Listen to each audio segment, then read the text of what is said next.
Tenemos la luz del túbulo.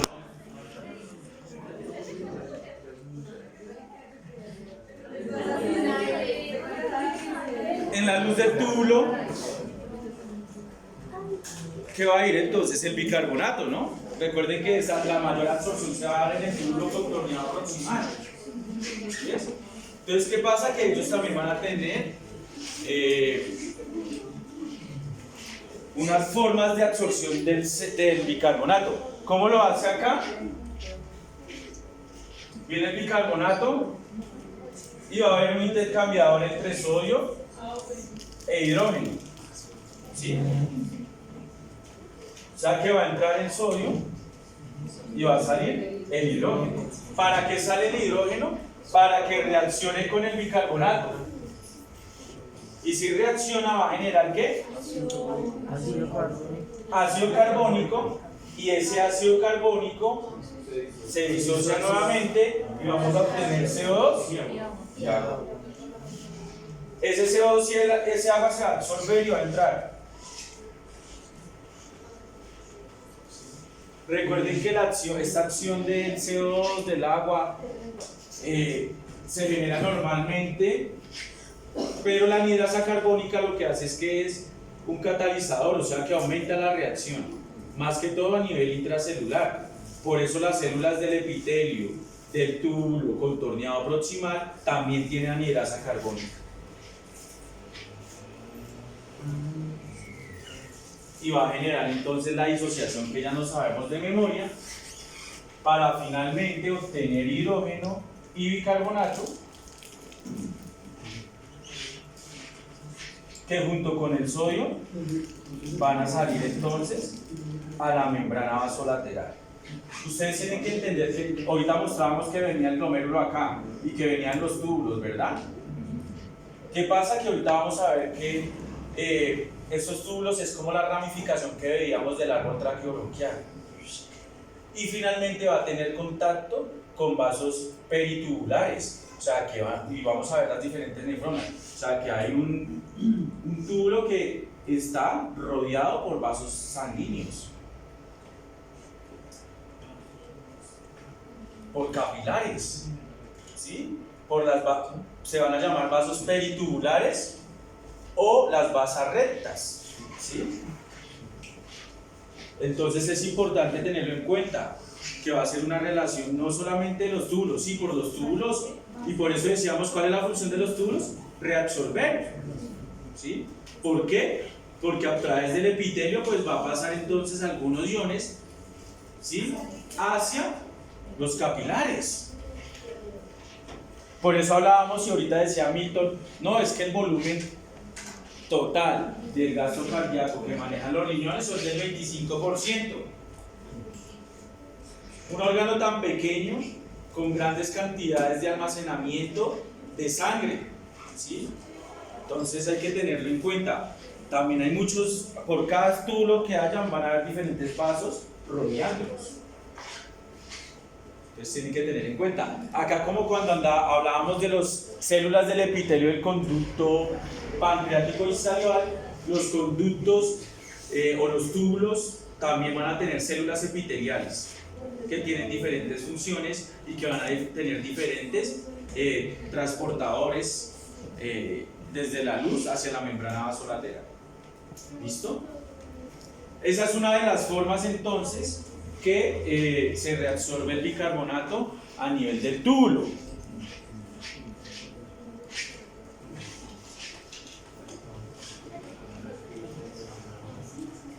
Otra forma que tiene el riñón, ¿sí?, es modificar la secreción de hidrógeno, ¿sí?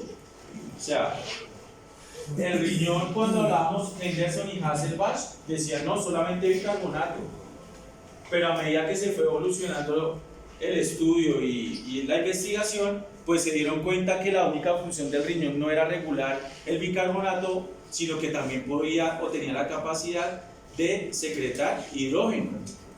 Por eso cuando yo les decía, ¿qué pasaría si nosotros nos comemos 2 kilos de carne, que es proteína? se genera se genera una acidosis. ¿Sí? Entonces, el riñón lo que hace es aumentar la excreción de hidrógeno y de ácido. Vamos a ver. Entonces, ya vamos una: bicarbonato, también eliminación de hidrógeno. ¿Qué pasa si aumenta el hidrógeno en sangre? Pues el riñón lo disminuye. ¿Por qué? Porque aumenta su secreción. ¿Listo? Lo mismo en esta porción, mira, en la porción final del túbulo contorneado distal. Ustedes tienen que entender que la orina, y como mostrábamos en la primera imagen, los túbulos van a tener diferentes porciones. Primero viene un túbulo contorneado proximal. ¿Sí? Esto es general porque después vamos a entrar en cada porción más específico. Luego viene esto que sería, ¿cómo se llama esto? El asa de Henle, que tiene una porción ¿qué? Descendente. ¿Sí es? Porque va hacia abajo. Y una porción ascendente. Luego viene una asa gruesa ascendente de tubo de Henle, luego viene un túbulo contorneado distal. Tenemos el proximal y luego viene el túbulo contorneado distal. ¿Listo? Luego viene el túbulo colector y el conducto de Bellini. Entonces, vamos a ver que los túbulos, como su nombre lo dice, pues es una serie de tubos, ¿sí? O de conductos.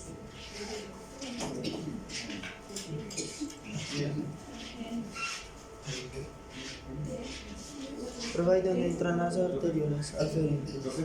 En el glomérulo. Acuña dice que donde llegan la arteriola aferente y la arteriola eferente, al glomérulo. Aquí está el glomérulo, entonces ¿de dónde viene el suministro de sangre hacia el glomérulo? De la arteriola aferente y sale por la arteriola. Entonces eso es lo que hace. Pero el glomérulo tiene una serie de mecanismos para repelar ciertas sustancias y no absorberlas. ¿Listo? Como por ejemplo los podocitos. Vamos a ver que tiene un endotelio fenestrado, que son barreras que hacen que no todas las sustancias se vayan a filtrar a través del glomérulo. Por ejemplo, las proteínas de alto peso molecular, como por ejemplo la albúmina.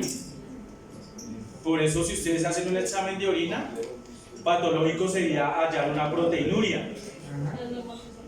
Proteinuria no se debe generar. Cuando nosotros vamos a hacer una práctica de eso y vamos a ver que en la tira de orina nos dice proteínas.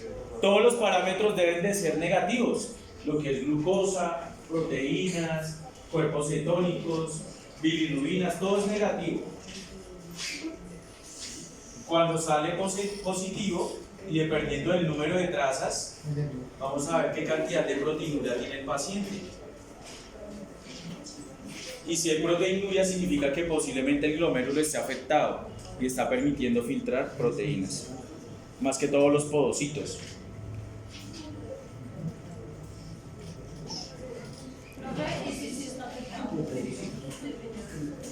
Si está afectado el riñón no se va a regenerar. Con las nefronas que nacemos morimos. ¿Cuántas nefronas tiene el humano?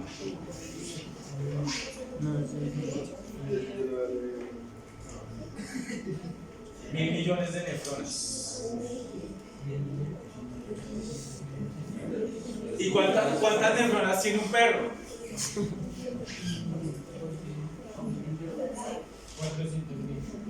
300.000 nefronas. ¿Y un gato? 200.000. Por eso el gato es predispuesto a la enfermedad renal, porque tiene 200.000, tiene menor cantidad, tiene 80 veces, 80% menos que el humano. Una vaca debería estar oscilando por ahí entre unas 400, creería yo, son sus niveles herbívoros. Y tiene que manejar mucho lo de los cuerpos cetónicos en sangre y todo eso. ¿Un caballo? No, tocaría mirar cuando ustedes se expongan en el descargo. ¿Cuántas nefronas tiene un caballo?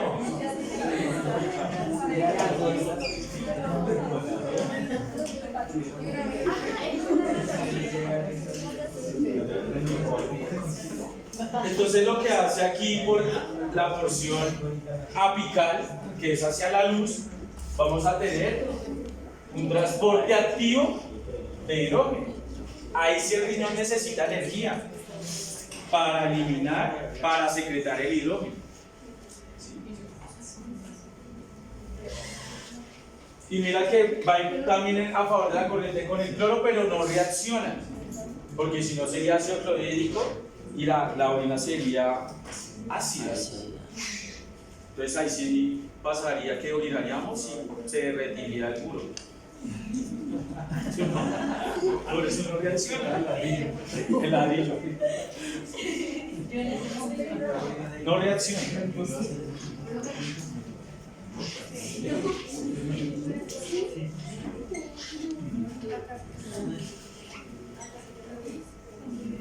Esa es la secreción de bicarbonato. Y ahora la secreción de hidrógeno también lo hace. Dos formas. La número 1 es eliminar el bicarbonato. La número 2 es eliminar la número 1 es eliminar el hidrógeno. También tiene anhidrasa carbónica, miren. Ahí la circulación del riñón da toda la vuelta, porque viene, digamos que viene la otra descendente, pues ya va a pasar por su corazón, viene oxigenada la sangre. Entonces, ¿qué desechos? Los desechos metabólicos que trae son los de toda la vuelta que digo. ¿Sí? Igual, digamos, recuerda que, bueno, viene toda la sangre arterial, pero entonces ya viene desde el hígado también, ¿no? Porque el hígado es el que se enfoca en la vena cava. Y después la vena cava hace la circulación menor, luego la circulación mayor, y pasa a la arteria. Y ahí pasa la circulación. Pero sí, o sea, primero pasa del hígado pasaría al corazón, y del corazón al corazón, y eso hacia toda la vuelta, esa vuelta a la base.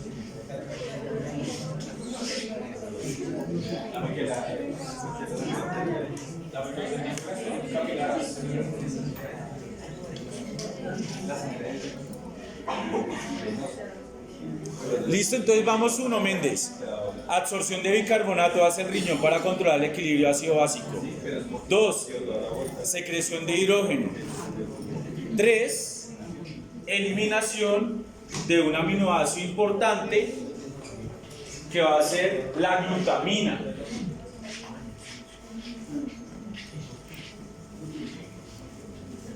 La glutamina va a estar en unas células de los túbulos, ¿sí?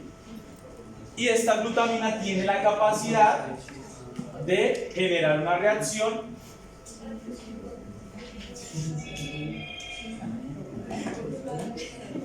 para eliminar entonces el amonio. ¿Listo?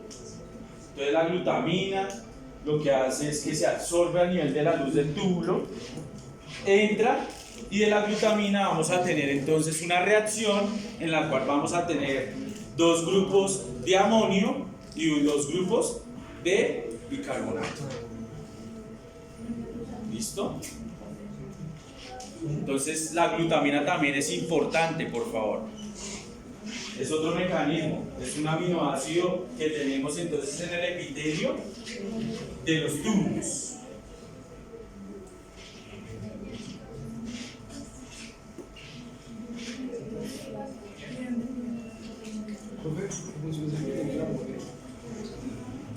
Lo que pasa es que el amonio y el amoníaco es un derivado de los compuestos nitrogenados.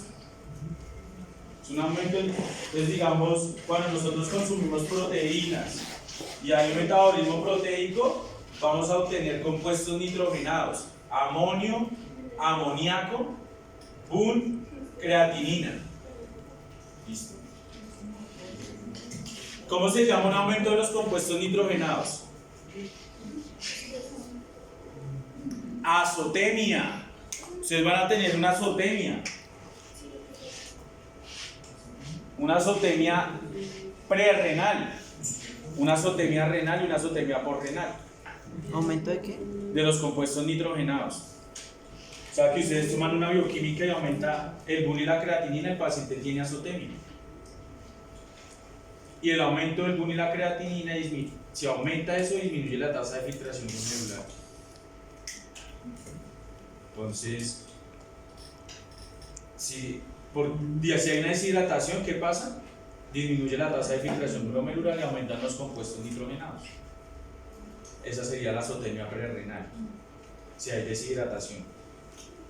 La azotemia renal es porque el riñón está alterado y la porrenal es por una obstrucción del tracto urinario. Por ejemplo, un paciente que tenga un cálculo. Ustedes van a ver los pacientes que tienen un cálculo y les convulsiona, o que tienen una obstrucción del tracto urinario bajo, por ejemplo un gato y le convulsiona, es porque aumentan los compuestos nitrogenados y genera una encefalopatía. ¿Listo? Tenerlo en cuenta. La glutamina es un aminoácido esencial.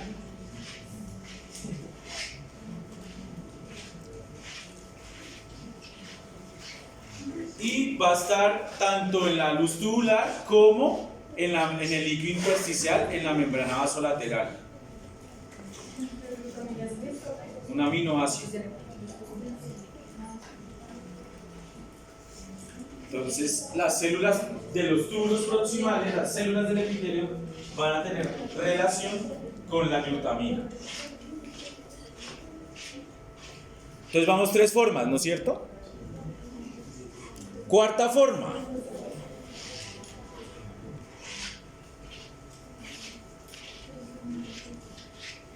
La cuarta forma es la amortiguación de la secreción del ion hidrógeno a través del amoníaco. Entonces por eso dice huele la orina amoníaco. ¿Sí?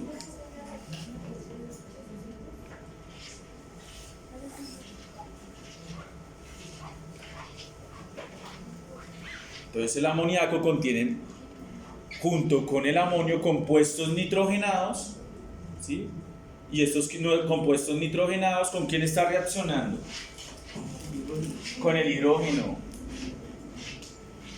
Con el hidrógeno. Por eso aumenta la secreción. ¿Listo? Porque el nitrógeno reacciona. Mira con cuántas moléculas de hidrógeno está reaccionando. Con 3. El amoníaco. Y el amonio, mira, 4. ¿Sí ves? Entonces, ayuda, es muy importante ese tipo de secreción. Mientras que la otra necesitaba energía y eliminaba solamente una molécula de hidrógeno, aquí está arrojando 4 moléculas de hidrógeno, ¿sí? Por la misma cantidad, porque mira, utiliza, pero pues elimina 4 en comparación de 1. Entonces, esa es muy importante, ese tipo de secreción de hidrógeno a través entonces de la reacción del amoníaco.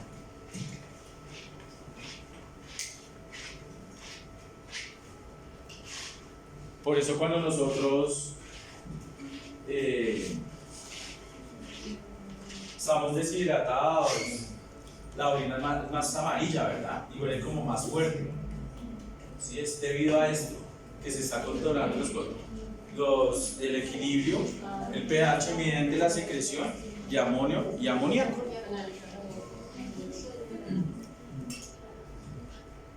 Listo. ¿Hasta ahí alguna pregunta?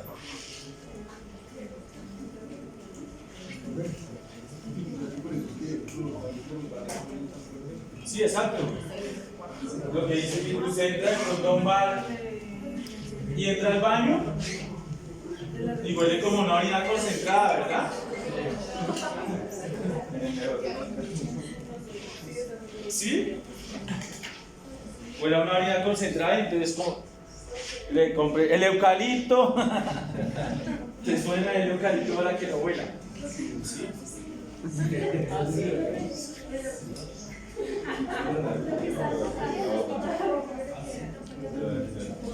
Ese es el título de forma de cómo el riñón controla el equilibrio ácido-básico. Porque ya estamos hablando del riñón, ya hablamos del pulmón. Entonces, por eso es que es importante ese componente a nivel renal y es el más potente de todos. Porque mediante que el pulmón haces la eliminación del CO2 o el aumento del CO2 mediante la ventilación, el riñón lo hace de 4 formas diferentes.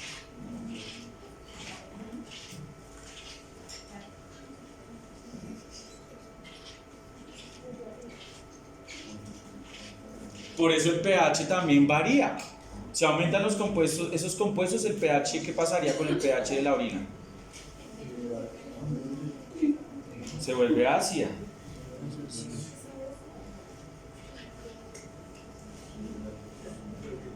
Acidosis. Ya sabemos, respiratoria, aumenta la presión de CO2, ¿sí? Por hipoventilación alveolar. Es compensada ¿por quién? Por el riñón. ¿Qué hace el riñón? Aumenta la absorción de bicarbonato.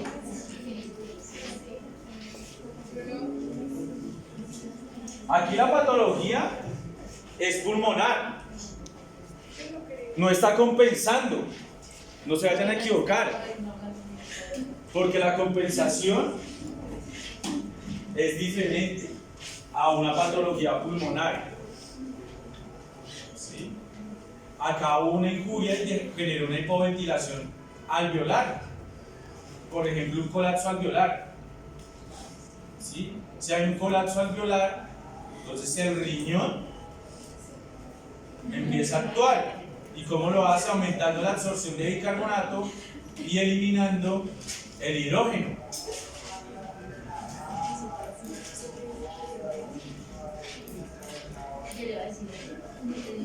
Esto ya es patológico, ¿no? Las causas de hipoventilación alveolar: obstrucción de la vía respiratoria,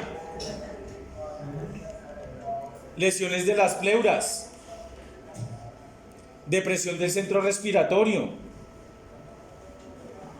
una afección de la musculatura respiratoria, una afección del parénquima pulmonar, como por ejemplo un edema y una neumonía. Entonces, ¿qué pasa si su paciente llega con esta enfermedad?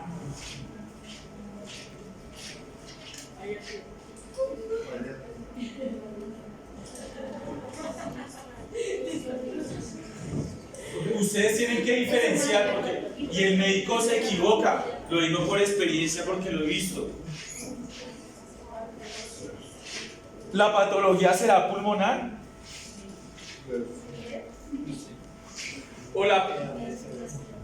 ¿O los cambios en la ventilación se ven debido a que la enfermedad es renal y está compensando? Entonces ahí, pum, se equivoca el veterinario. ¿Qué será? ¿Será que es pulmonar o será que es renal? Y el veterinario se le olvida la relación entre esos dos órganos. Bueno, se le olvida la relación entre el pulmón y el riñón.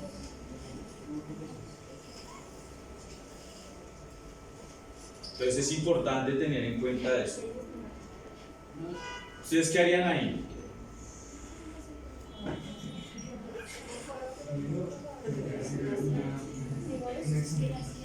Pues medir la saturación y medir la cantidad de CO2. Una capnografía es importante también hacer ahí. ¿Listo?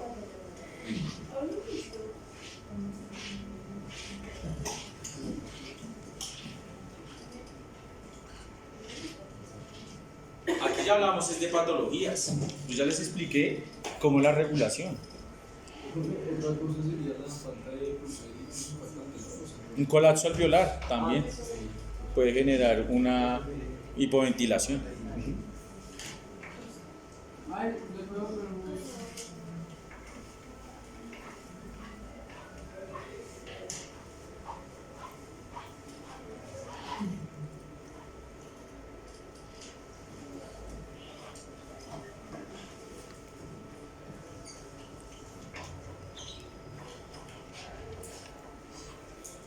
Si es metabólica, estamos hablando de acidosis. Si es metabólica, hay una disminución del bicarbonato. O se puede deber a un aumento, por ejemplo, en compuestos como los ácidos como por ejemplo el ácido láctico. ¿Sí ves? También. O una cetoacidosis diabética, que es un paciente que llega grave, por ejemplo un gato. Si a ustedes un gato se les complica la diabetes, le da cetoacidosis diabética y se le muere. Una enfermedad renal, ¿sí? Si hay una insuficiencia renal, disminuye la excreción de hidrógeno. Una acidosis metabólica también se puede ver a una pérdida de bicarbonato por la diarrea, que hablábamos, o por los túbulos. Se puede perder el bicarbonato. En vez de absorber el bicarbonato, no lo absorbe y se pierde. Imagínense donde se dañan los túbulos contorneados proximales. Pues no se absorbe el 85% del bicarbonato y se va a excretar.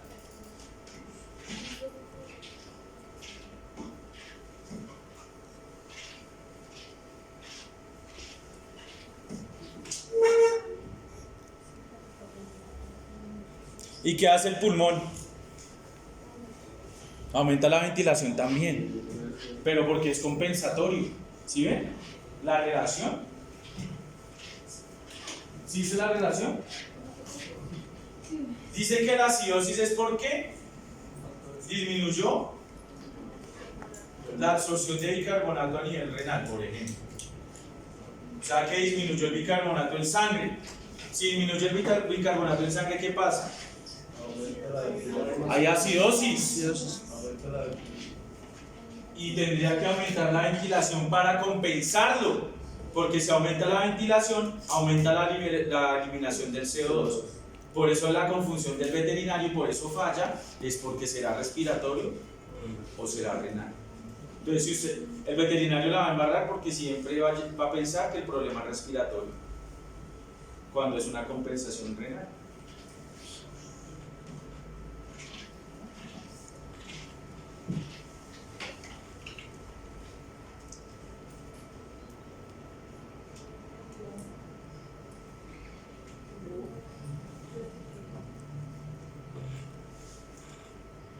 ¿Listo? Entonces no se les vaya a olvidar esa relación. Esto es un poquito entrando como a lo patológico para que ustedes lo conozcan un poco. ¿Sí? ¿Qué pasa si hay entonces una acidosis metabólica? Depresión de la contractibilidad cardíaca, arritmias cardíacas, confusión mental. ¿Sí? Y la acidosis metabólica lleva a una hiperventilación y va a generar un patrón respiratorio que se llama Kussmaul, que es un patrón respiratorio profundo y lento, como cuando ustedes están enamorados.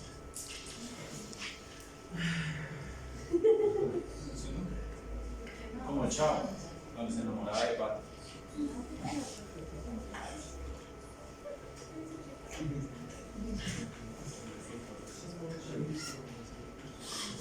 Entonces, si hay acidosis, se para el corazón.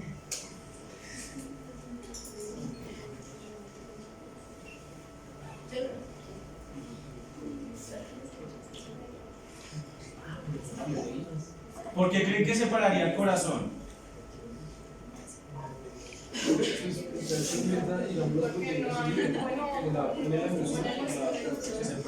Es por un lado, pero acuérdense que si se inhibe la bomba de sodio potasio ATPasa, no va a haber un periodo de membrana en reposo y aumenta el periodo refractario. Entonces, si aumenta el periodo refractario, va a ir disminuyendo la frecuencia cardíaca hasta que finalmente se separa.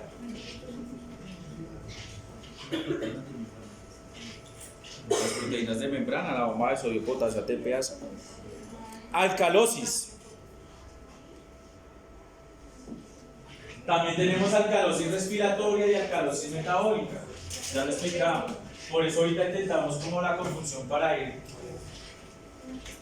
no confundirnos, porque ves que uno se confunde en esto. Entonces, a ustedes les van a salir en el parcial preguntas y a ustedes les va a tocar escribir si el CO2 disminuye, ¿qué pasa? Para poder contestar. Si el bicarbonato disminuye, ¿qué pasa? Entonces, para que lo tengan en cuenta.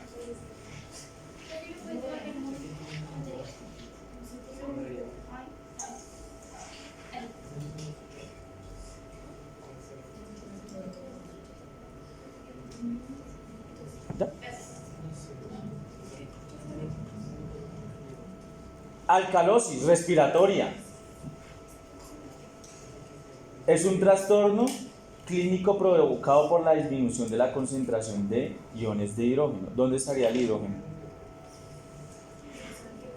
Reaccionando con la hemoglobina.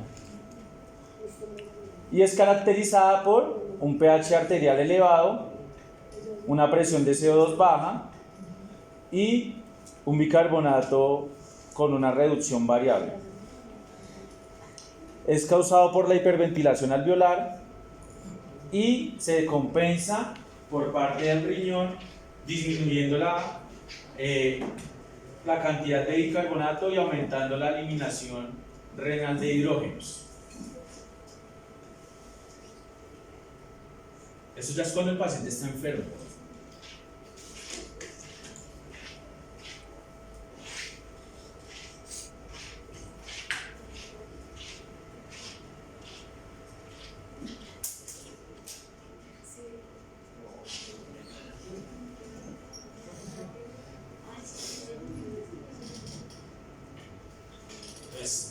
La acidosis era causada por la hipoventilación alveolar y la alcalosis por la hiperventilación. Es una gran diferencia, ¿no? Causas. Ansiedad. Si ustedes ven un perro ansioso se la pasa. ¿Sí lo han visto? Cuando se pone nervioso.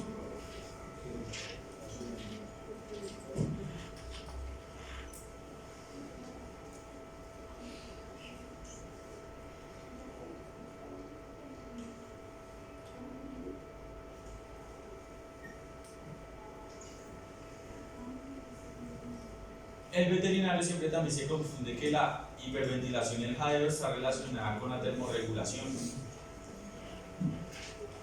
Pero usted, el propietario, le va a decir, no, es que el perro se la pasa jadeando. Se le dice, no, es que el perro se la pasa jadeando. Todo el día se la pasa jadeando. Entonces el veterinario le dice, no, tranquila, su merced que está termorregulando. Y tiene la patología.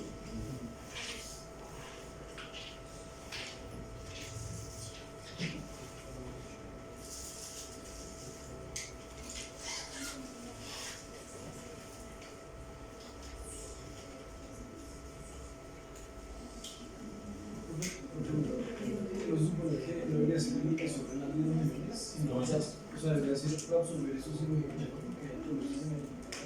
Es que dice, no entiendo la parte que dice eliminación renal de hidrógenos. Si hay alcalosis, ¿qué pasa con el pH? Pues, o sea, sí. Y hay aumento del CO2. Para regular eso. Es para regular.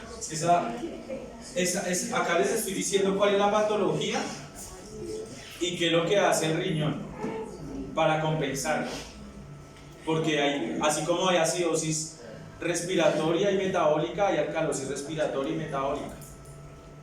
Entonces, si es respiratoria, compensa el riñón. Y si es metabólica, compensa el pulmón.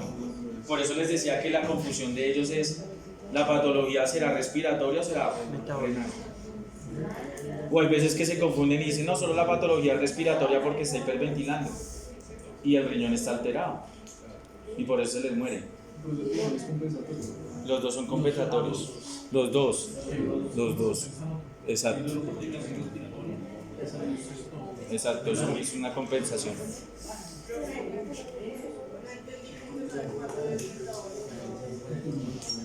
Cuando es metabólica es porque hay aumento en el bicarbonato o alteraciones en el bicarbonato.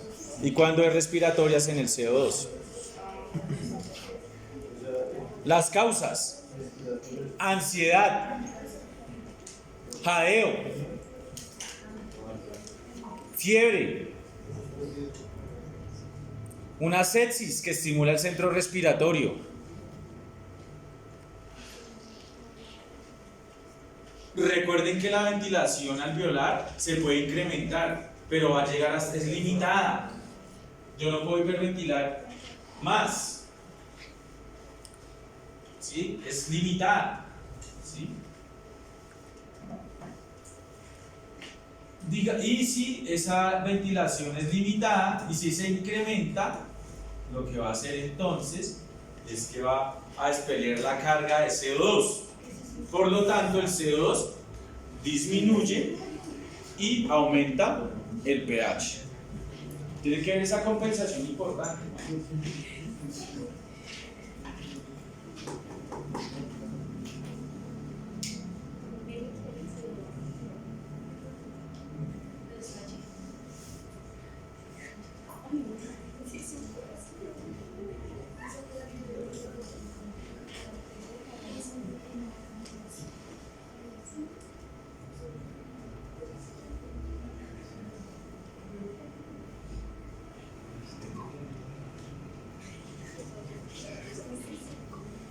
¿Listos?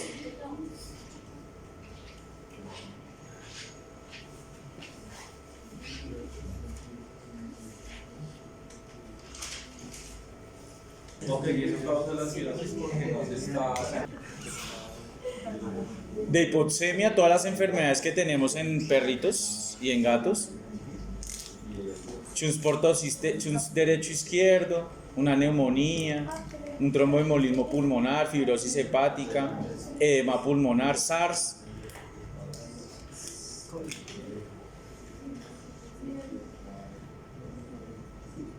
Enfermedades del parénquima pulmonar, neumonía, tromboembolismo, edema pulmonar, SARS nuevamente. Hiperventilación central, enfermedades hepáticas, hiperadrenocorticismo, sepsis, un aumento en la progesterona, traumatismo, neoplasia en el cerebro, meningitis, golpe de calor. ¿Listo?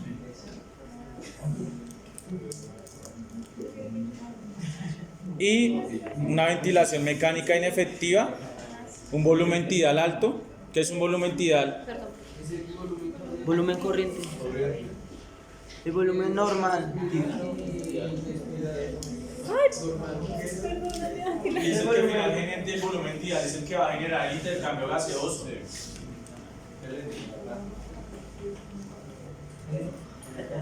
Ese es de un artículo, esa tabla que estudian el equilibrio ácido-básico. Es muy buena. También las situaciones de estrés causan hipocapnia, ¿no? Miedo, ansiedad, dolor.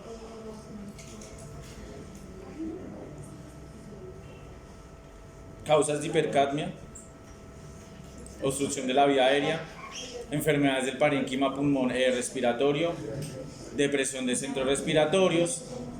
Eso es más de medicina interna, porque es que esta charla iba dirigida a médicos ya grabados. Entonces, esas son las patologías.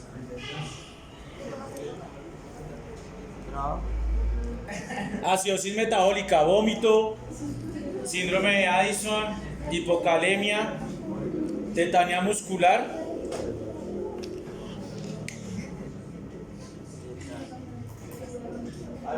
Y esa tabla es importante, porque esa tabla es de la compensación. Esa es la tabla que tiene que aprendérsela. Es el resumen.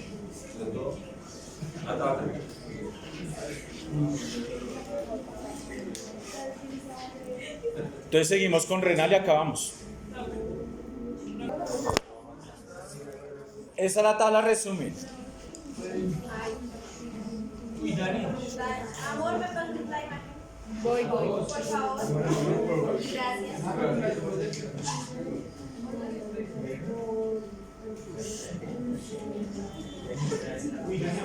Entonces tenemos los dos componentes, respiratorio metabólico, acidosis, alcalosis. ¿Qué pasa con el pH? ¿Qué pasa con el bicarbonato? ¿Y qué pasa con el CO2? Entonces, respiratorio, acidosis. ¿Qué pasa si hay una acidosis? Disminuye el pH. Exactamente. pH bajo. ¿Qué pasa con el bicarbonato? Aumenta. No sabemos porque este es metabólico, no respiratorio. ¿Y qué pasa con el CO2? Aumenta. Es acidosis de tipo respiratoria. Ahora la alcalosis de tipo respiratoria. ¿Qué pasa con el pH? Aumenta. ¿Qué pasa con el bicarbonato? No sabe. ¿Qué pasa con el CO2? Disminuye. Listo. Ahí vamos a la respiratoria, ¿no? Ahora la acidosis de tipo metabólica. Si es acidosis, ¿qué pasa con el pH? Baja. ¿Qué pasa con el bicarbonato? Baja, porque si baja la base, baja el pH. ¿Qué pasa con el CO2? No se sabe porque el CO2 se controla con la respiración, no con el riñón. Si hay alcalosis, ¿qué pasa con el pH? Aumenta. ¿Qué pasa con el bicarbonato? Aumenta, porque si aumenta la base, aumenta la alcalosis, ¿no? Y el CO2 no se sabe. Eso sería normalmente lo que pasaría. Ahora, ¿qué pasa con la compensación? Si hay acidosis de tipo respiratoria, ya sabíamos entonces que el pH disminuye, que el CO2 aumenta. ¿Y qué pasa con el bicarbonato? Aumenta, porque necesita aumentar la base para neutralizar. Esa es la compensación que hace el riñón. Si la hace, el paciente vive. Si no la hace, ¿listo? Alcalosis respiratoria. ¿Qué pasa? Aumenta el pH. ¿Qué pasa con el CO2? Disminuye. ¿Cuál es la compensación? Disminuye el bicarbonato. Profe, no sería esa tabla mejor organizarla como en el orden secuencial. Es que ahí parece que fuera como que el pH causa eso, pero realmente creo que es, por ejemplo, suben los niveles de CO2, entonces eso va a causar que el pH baje y la compensación es que se produzca más bicarbonato. ¿Sí? Pues es que así es como más. Ese es del artículo, pero sí, tú digamos la puedes ahorita hacer. Entonces mira que las alteraciones que hubo a nivel pulmonar las compensó el riñón mediante la concentración del bicarbonato. Ahora, ¿qué pasa si es metabólico? Si es acidosis, ¿qué pasa? Disminuye. No, porque el CO2 no es componente metabólico, entonces es el bicarbonato, entonces disminuyó el bicarbonato. La compensación va a ser con el CO2. ¿Qué hace el CO2? Disminuye. Porque si disminuye la base, disminuye el ácido. ¿Listo? ¿Y cómo disminuye el CO2? Aumentando la ventilación. Si es alcalosis metabólica, ¿qué pasa? Aumenta el pH, aumenta el bicarbonato, la compensación aumenta el CO2. Entonces, siempre que aumenta o disminuye o la base o el ácido, la compensación es o aumenta o disminuye la base o el ácido. ¿Listo? Esto salva vidas y es fácil, pero hay que entenderlo. Hay que entenderlo. Porque es lo que en realidad nosotros de pronto no podamos llegar a una UCI porque eso es más de medicina humana, por ejemplo. Pero vamos a ver diferente. Vamos a trabajar en una clínica donde el paciente hay hospitalización y vemos todos estos cambios.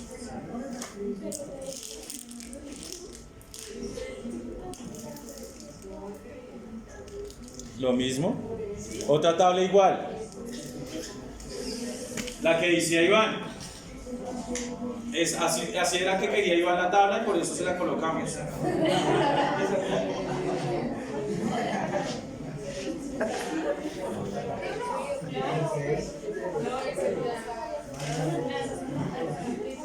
Por eso hay que leer de varios libros, porque si yo leo de solo un libro, pues puedo que no entienda, ¿sí?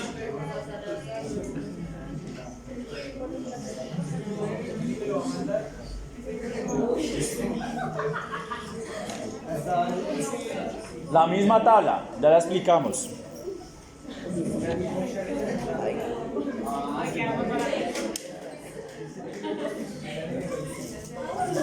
¿Listos?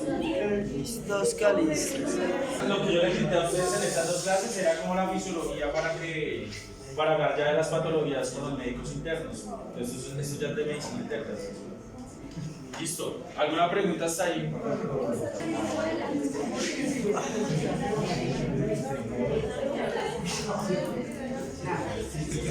Este man ya lo habíamos visto con el ritmo respiratorio. Aquí es como el CO2 sale de la célula mediante la anhidrasa carbónica, entonces se disocia CO2 y agua. Finalmente obtenemos el hidrógeno, que es el que va a reaccionar con la hemoglobina, ¿no es cierto? Esto es a nivel del tejido y esto es a nivel de la barrera hematoalveolar. Pasa la misma reacción.